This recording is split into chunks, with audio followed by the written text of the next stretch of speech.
विपक्ष की भी अगर कोई भूमिका निभा रहा है इस हाउस के अंदर, तो वो भी हम निभाने का काम कर रहे हैं। हमारे साथियों का देखो जी, हमारे साथियों का कोई भरोसा नहीं है, ये कब उठ के वॉकआउट करके चले जाए, फिर आखिर तक जी मेरे को ही बैठना पड़ता है यहाँ पर, क्योंकि कोई और होता नहीं। अगर विपक्ष की भूमिका किसी ने निभाई है तो वो इनेलो पार्टी ने असली में निभाई है। हमारा अपना संगठन है, हम हमारी अपनी विचारधारा है, ना हम आपके साथ है ना हम इनके साथ है। हम वो बात रखेंगे जिसमें हम विश्वास रखते हैं, हम उससे अलग बात नहीं करेंगे।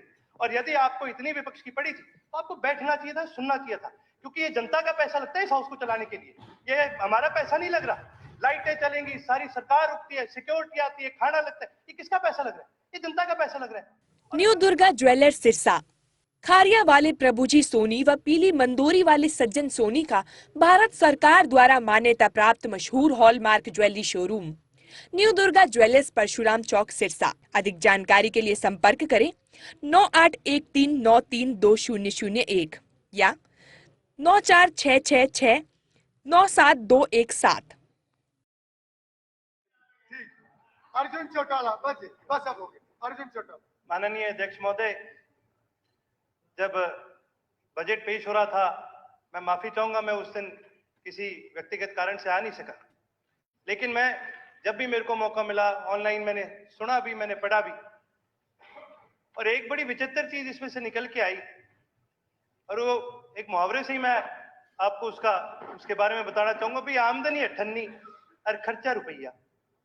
इस बजट को अगर हम गौर से पढ़ें, इस बजट को हम गौर से देखें, तो इसमें जी सबसे बड़ी चीज ये सामने आती है कि हमारा जो जीएसपीडी है, जो ग्रॉस स्टेट डोमेस्टिक प्रोडक्ट है, वो है 9%।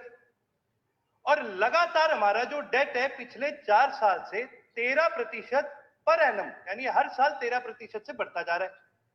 आज हमारा डेट है 26.7% है लगभग, और उसके अलावा 2% और डेट है जो स्टेट स्पॉन्सर्ड या जो स्टेट की जो पब्लिक डिपार्टमेंट्स की जो अलग से जो डेट उठाते हैं, स्टेट पब्लिक इंटरप्राइजेस जो अलग से डेट उठाती है, उसकी गारंटी भी हरियाणा सरकार ही देती है, वो भी 2% है।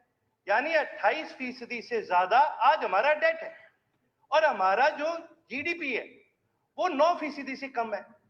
ये गैप अध्यक्ष महोदय जीडीपी और कर्जे के बीच में 20% से ज्यादा है, और ये जो एफएसआरबी जो रिकमेंडेशन देती है, ये इससे बहुत ज्यादा है। आज हमारे पास स्पीकर महोदय, बात तो ठीक है, चलो सारे करते हैं जी, कर्जा इसका नहीं है, कर्जा लोगों पे नहीं आएगा, कर्जा किसी पे तो आएगा, चाहे वो सरकार पे आए चाहे वो लोगों पे आए, कर्जा तो देखो हमारा ही है, और इस कर्जे को कोई एड्रेस ही नहीं कर रहा। और अगर हम इस कर्जे को एड्रेस नहीं करेंगे तो देखो जी, ये तो एक बबल है, गुब्बारे की तरह। जितना गुब्बारे के अंदर हवा भरेंगे, जितना कर्जा भरते रहेंगे, एक पॉइंट है, चलो ठीक है, इतना हम सहन कर लेंगे, पर कभी ना कभी तो ये फटेगा। और इससे ज्यादा दूर उदाहरण हमें देखने के लिए जरूरत नहीं है। कल पंजाब विधानसभा का बजट सेशन शुरू हो रहा है, और हमें पता है पंजाब प्रदेश के क्या हालात हो चुके हैं। आज उनके पास अपने एम्प्लॉइज को तनख्वाह देने के पैसे नहीं। ये नुकसान होता है जब हम गौर नहीं करते कि हमारा जो खर्चा है, जब उसको हम रोकते नहीं है, या फिर अगर हम रेवेन्यू नहीं जनरेट कर सकते, तो इससे जी हमारा नुकसान होता है, और थोड़ा नहीं बहुत बड़ा नुकसान होता है। फिर उसके बाद इसके अंदर 3 प्रमाणित सेक्टरों के बारे में जिक्र किया गया। भाई, बड़ी सरकार ने पीठ थपथपाई कि जी हमारा प्राइमरी सेक्टर से 18% हमने रेवेन्यू जनरेट करा, सेकेंडरी सेक्टर से हमने 29% जो रेवेन्यू है वो जनरेट करा, टेरिशरी सेक्टर से यानी सर्विस सेक्टर से हमने 53% रेवेन्यू जनरेट करा। भाई, सुनने में तो बड़ा अच्छा लगा, भाई सर्विस सेक्टर हमारा इतना आगे चले गया, लेकिन हम एक एग्रेरियन इकोनॉमी थे, हम कृषि प्रधान प्रदेश, और एकदम से हमने जंप मारी सर्विस सेक्टर पे, हमने अपने इंडस्ट्रियल सेक्टर को बढ़ाने का काम ही नहीं करा। और अगर हम अपना इंडस्ट्रियल सेक्टर नहीं बढ़ाएंगे तो नवाचार इस प्रदेश के अंदर नहीं होगा, प्रदेश के अंदर इनोवेशन नहीं आएगी। किसी भी देश को, किसी भी इकोनॉमी को अगर आगे बढ़ना होता है तो अपना इंडस्ट्रियल सेक्टर आगे बढ़ाना बहुत ज्यादा जरूरी है। और इसका एक उदाहरण मैं देना चाहूंगा जी, चीन ने अपने सर्विस सेक्टर की स्पेंडिंग घटा करके अपने इंडस्ट्रियल सेक्टर के अंदर स्पेंडिंग बढ़ाने का काम करा है, और उसका सीधा परिणाम है पूरी दुनिया ने चीन के ऊपर सैंक्शन लगाने का काम करा, पूरी दुनिया ने चीन को रोकने का काम करा, भाई ये चिप कहीं से ना ले ले, भाई ये ऊर्जा कहीं से ना बना ले। लेकिन उनका इंडस्ट्रियल सेक्टर इतना मजबूत है कि पूरी दुनिया की 100 रोक लगाने के बाद भी उस देश की इंडस्ट्री बढ़ती जा रही है। ये बड़ी गंभीर चीज है सोचने वाली कि जी हमें अपने इंडस्ट्रियल सेक्टर को बढ़ाना चाहिए। फिर मैंने बजट में आगे पढ़ा तो कई सारी बातें सामने आई। फिर सरकार कहती है हम इंडस्ट्रीज को बढ़ाना चाहेंगे। बड़ी अच्छी बात है जी, बढ़ाइए। लेकिन इंडस्ट्रियल सेक्टर असल में तो तभी बढ़ेगा ना जब प्राइवेट इन्वेस्टर आएगा।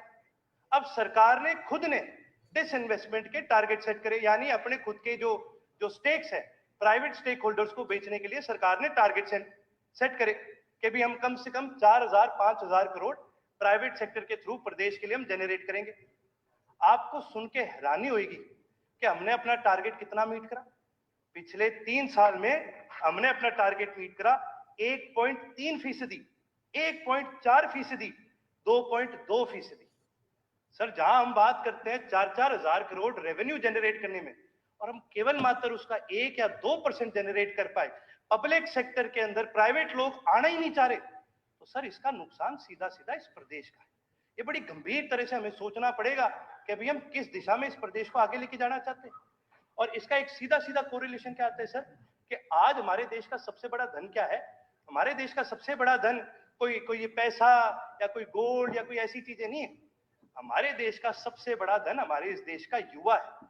वो काबिल युवा जो निर्वाचार करता है, जो इनोवेशन करता है। लेकिन वो युवा कहां जा रहा है?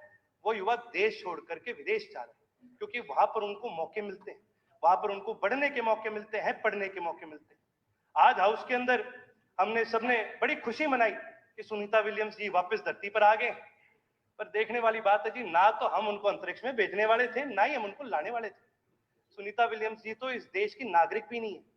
हमारा एक बहुत बड़ा धन है ये, जो हमने खो दिया है, क्योंकि वो अब दूसरे देश की नागरिक बन चुके हैं। और पता नहीं कितने माननीय स्वर्गीय अब्दुल कलाम जी जैसे, सुनीता विलियम्स जी जैसे, कल्पना चावला जी जैसे, और पता नहीं कितने ऐसे बड़े बड़े महान साइंटिस्ट होंगे जो इस देश को पता नहीं कितनी तरक्की की ओर लेके जा सकते हैं। लेकिन वो देश छोड़ के जा रहे हैं स्पीकर महोदय, और वो जाते रहेंगे जब तक हम उनको एक बढ़िया मौका, एक तगड़ा मौका यहां पर बस करके इनोवेशन लाने का मौका ना दें। ये बड़ी गंभीर चीज सोचने वाली है। साथ ही साथ एजुकेशन सेक्टर पे मैं 2 मिनट जरूर चर्चा करना चाहूंगा। कुल जो बजट था, मैं कुल बजट की बात करूंगा, कुल बजट में से 11% से ज्यादा जो पैसा खर्च किया गया था वो एजुकेशन सेक्टर में किया गया था। अब की बार कुल बजट में से 10% के आसपास एजुकेशन सेक्टर में खर्च किया जा रहा है, यानी कुल बजट में से 2,000 करोड़ रुपए की एजुकेशन सेक्टर को घटौती हुई है। और अगर ये घटौती बढ़ती रहेगी, हमारी आबादी बढ़ रही है। स्पीकर सर, मैं प्लीज आप मेरे को थोड़ा समय दीजिए, क्योंकि विपक्ष की भी अगर कोई भूमिका निभा रहा है इस हाउस के अंदर, तो वो भी हम निभाने का काम कर रहे हैं। हमारे साथियों का देखो जी, हमारे साथियों का कोई भरोसा नहीं है, ये कब उठ के वॉकआउट करके चले जाए। फिर आखिर तक जी मेरे को ही बैठना पड़ता है यहाँ पर, क्योंकि कोई और होता नहीं। अगर विपक्ष की भूमिका किसी ने निभाई है तो वो इनेलो पार्टी ने असली में निभाई है।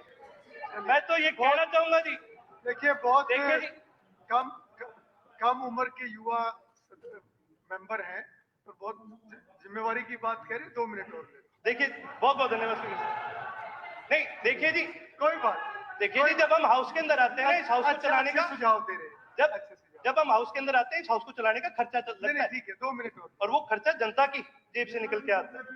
इसलिए सर देखिए जी, हमारा अपना संगठन है, हमारी अपनी विचारधारा है, ना हम आपके साथ है ना हम इनके साथ है। हम वो बात रखेंगे जिसपे हम विश्वास रखते हैं, हम उससे अलग बात नहीं करेंगे।